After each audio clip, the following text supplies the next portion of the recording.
Bonjour à tous, aujourd'hui on va voir ensemble comment s'organise une école de surf en basse saison en Vendée.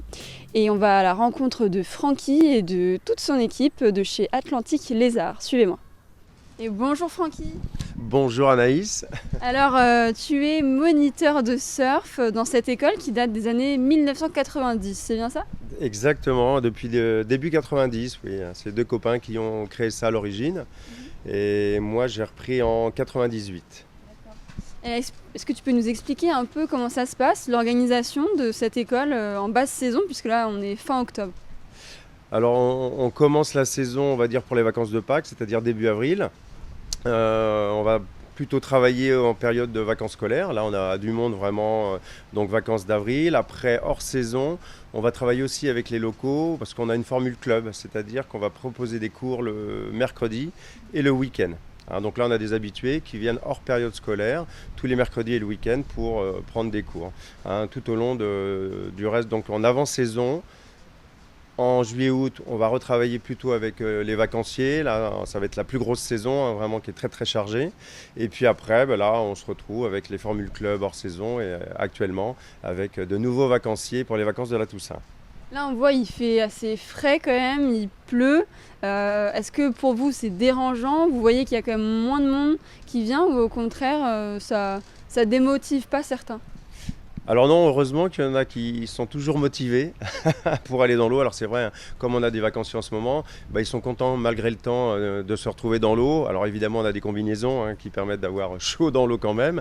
Mais forcément, c'est plus agréable quand il fait beau temps comme on a eu l'été indien là, en septembre-octobre, où on a eu vraiment des très très belles conditions ensoleillées avec de températures d'eau à plus de 20 degrés. C'était incroyable. Mais on peut pratiquer quand même malgré le mauvais temps comme aujourd'hui. Vous voyez, il pleut. Dans l'eau, c'est moins gênant, on est mouillé quand même. Ce qui est plus embêtant, c'est le vent. Le vent va dégrader la qualité des vagues et ça, c'est déjà un peu plus problématique, on va dire, pour nous. Oui, parce que en fait, ce qui pose problème, c'est la houle et c'est, par exemple, s'il y a de la tempête, vous refusez de faire des cours collectifs ou particuliers à ce moment-là pour la sécurité des personnes? Exactement, quand les conditions, ce qui va être le cas là, encore à partir de, on va dire, après-demain, comme la semaine dernière, on a dû annuler le mercredi et le samedi parce qu'il y a eu des conditions très très violentes. La mer était démontée, grosse houle et surtout beaucoup de vent. C'est le vent très très fort là, qui nous empêche forcément de pratiquer également. Là, ça va faire plus le bonheur des kiteux ou des windsurfers. Et là, les conditions sont plutôt bonnes, on est quand même fin octobre, comment ça se passe? On a des vagues, c'est le principal, on a quand même un peu de vent, une marée descendante, donc on a tous les éléments réunis pour bien surfer. Vous avez l'habitude de surfer l'hiver aussi, c'est quelque chose de commun ici ou... Toute l'année, on a des vagues un petit peu tous les jours, donc c'est la température de l'eau qui change, les conditions, c'est jamais pareil d'un jour à l'autre. L'école ferme là début novembre, fin octobre, début novembre. Ouais. Jusqu'à avril, tu fais quoi? Eh bien là, on va fermer à la fin des vacances de la Toussaint, donc ça va être à peu près le 5 novembre. Après, on a un petit peu de travail, évidemment, d'hivernage. Il va falloir ranger le matériel, nettoyer, inventorier aussi. Donc on va dire que ça va se terminer, la comptabilité, à finir aussi la saison. Et puis voilà, ça va s'arrêter, on va dire, fin novembre, mi-décembre.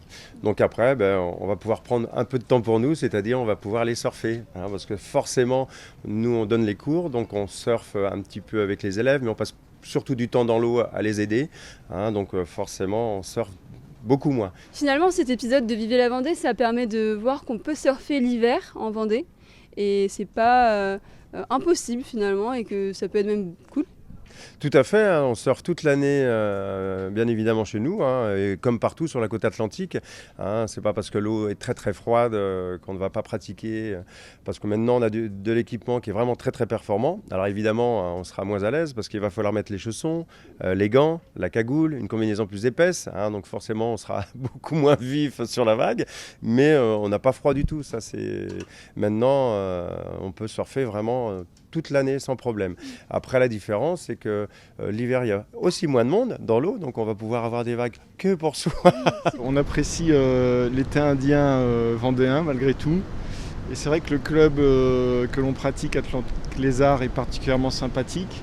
Et pour les enfants, c'est toujours l'occasion de se défouler, voire de se connecter un petit peu avec la nature, si conscience ils en ont dès à présent. Enfin, c'est bien de profiter de la mer même quand il fait frais.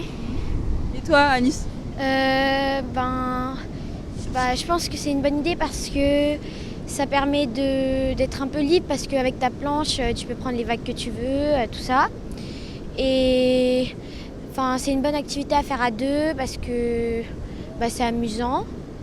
Et le fait que l'eau elle soit froide, ça n'a pas trop d'importance parce qu'avec nos combinaisons, on n'a pas forcément froid. Finalement, plus agréable de surfer l'hiver, vous êtes en train de nous dire? On va dire que c'est plus tranquille. Mais après, les conditions sont quand même des fois un peu plus rudes. On le voit là actuellement. Maintenant, le temps s'est dégradé. On a eu un été indien jusqu'à la semaine dernière. Là, on est plus sur un temps d'époque. Novembre, c'est beaucoup de vent, une mer agitée. Donc forcément, la qualité des vagues est moins bonne, on va dire. Pour avoir vraiment de jolies vagues, il ne nous faut pas de vent ou un léger vent de terre. Et là, on va vraiment avoir des vagues de qualité. Donc là, on va retrouver principalement des confirmés. De toute façon, dès qu'on a des belles conditions, on a beaucoup de Nantais qui viennent de tous les alentours le week-end pour surfer. Le week-end, on se retrouve à 150 personnes dans l'eau. Il y a vraiment du monde. Dès que les conditions sont là, même si l'eau est froide, il y a du monde, maintenant toute l'année. Et vu que vous travaillez avec les éléments de la nature au quotidien, est-ce que vous voyez qu'il y a un changement au niveau du climat? Est-ce que ça vous a impacté, vu que l'hiver est peut-être moins froid? Donc c'est peut-être plus possible de surfer comparé à il y a une décennie, ou je sais pas, vous avez pu voir? Oui, on le voit vraiment. Le changement climatique fait que déjà au niveau du réchauffement de l'eau, là c'était exceptionnel cette année, on n'a jamais connu ça. La semaine dernière, donc mi-octobre, l'eau était encore à plus de 20. On a eu à 21 tout le mois de septembre-octobre, alors que c'est vraiment des températures d'été. Par contre, il y a eu un décalage au niveau des saisons, c'est-à-dire qu'avant, moi quand j'étais enfant, là, on se baignait dès le mois d'avril. Maintenant, c'est très compliqué. L'eau, elle est plutôt à 13. Tout le mois d'avril, elle était à 13 jusqu'au mois de mai. Elle va se réchauffer beaucoup plus tard. Par contre, là, on peut surfer beaucoup plus tard, maintenant. En fait, c'est décalé. Exactement, les saisons se sont décalées. Ouais. Et après, au niveau, pareil, de ce changement climatique fait que les conditions sont un peu différentes par rapport à il y a une vingtaine d'années au niveau des vagues. On a davantage de vent, souvent du vent de sud, sud-ouest.